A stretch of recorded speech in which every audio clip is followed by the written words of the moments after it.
Di bank aja yang sudah ada LPS-nya, pernah ada kasus uang nasabah hilang. Ada apa nih dengan emas digital?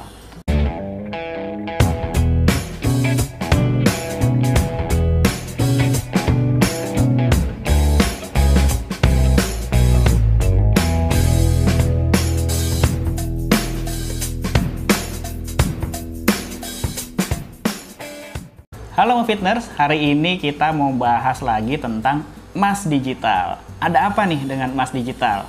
Oke, saya kasih tahu.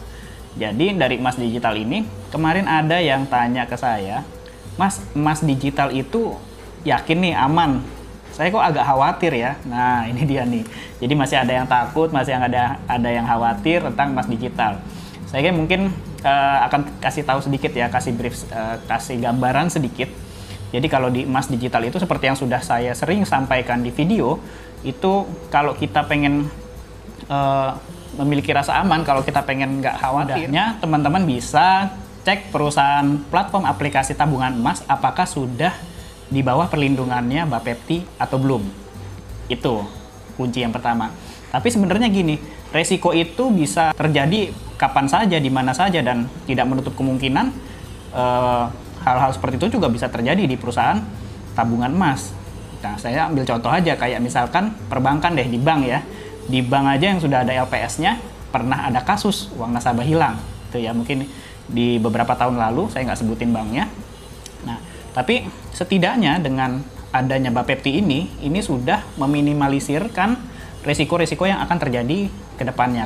Karena pemerintah juga mulai meregulasi dan mulai mengawasi supaya perusahaan-perusahaan seperti ini berjalannya itu bisa jalan dengan baik. Jadi tidak ada yang namanya nanti penyalahgunaan gitu ya, atau fraud atau lain-lain gitu. Nah, jadi mungkin itu salah satunya. Oke, supaya teman-teman nggak takut nih, saya punya 3 cara atau 3 tips untuk menghindari resiko nabung emas digital. Yang pertama teman-teman bisa cek background perusahaannya.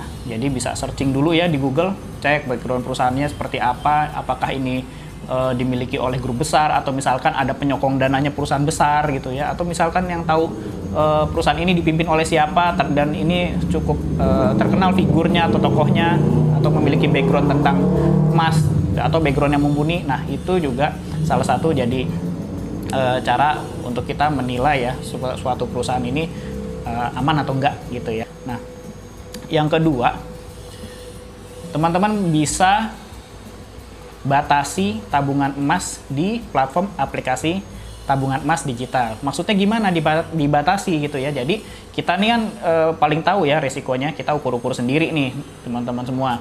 Jadi misalkan saya sanggupnya kalau terjadi resiko, misalkan amit-amit ya perusahaannya bangkrut, uang saya hilang di sana. Nah, saya paling sanggup untuk menanggung resiko itu misalkan 5 juta gitu ya. Nah, 5 juta ini berarti saya batas nabung untuk di aplikasi tabungan emas digital itu 5 juta aja. Nanti ketika sudah capai 5 juta atau misalkan setara 5 gram misalkan ya, itu kita cetak, tarik. Terus kita nabung lagi, 5 juta cetak, tarik. Seperti itu. Atau misalkan kita nggak mau cetak, langsung kita ambil uangnya misalkan, itu juga boleh, nggak apa-apa. Jadi itu salah satu cara juga ya untuk mengurangi resiko. Yang berikutnya, yang ketiga, teman-teman bisa pecah tabungan ke dalam beberapa platform. Kok jadi banyak nanti ya ke dalam beberapa platform? Iya, nggak apa-apa. Karena kan kita nggak tahu ya, nanti bukan tidak mungkin ada nanti mungkin kejadian salah satu perusahaan yang bermasalah kayak gitu. Jadi ketika salah satunya bermasalah, kita masih punya emas kita di platform lain nih. Jadi misalkan kita punya 10 gram, jangan 10 gramnya semuanya ditaruh di satu perusahaan platform aplikasi. Nah, jadi misalkan kita pecah-pecah nih, ada 2 gram di A, 2 gram di B, 2 gram di C, seperti itu, seterusnya sampai 10 gram. Jadi ketika nanti misalkan ada amit-amit perusahaannya bermasalah, uang kita hilang, nggak balik, ya hilangnya tadi cuma 2 gram, kita masih punya sisanya. Jadi masih nggak rugi-rugi amat lah. Itu caranya. Nah, gimana nih teman-teman? Masih takut nggak? Masih khawatir nggak nabung di emas digital?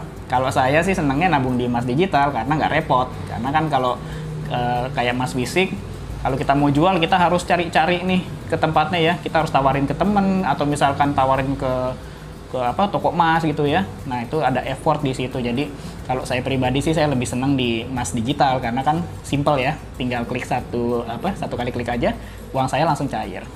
Baik teman-teman semua, sekian video dari saya. Semoga dengan adanya penjelasan ini, adanya video ini bisa menjadi masukan nih bagi teman-teman semua. Jadi sekarang sudah nggak takut lagi untuk nabung emas digital. Saksikan terus video-video dari kami karena di sini adalah tempatnya untuk cari ilmu.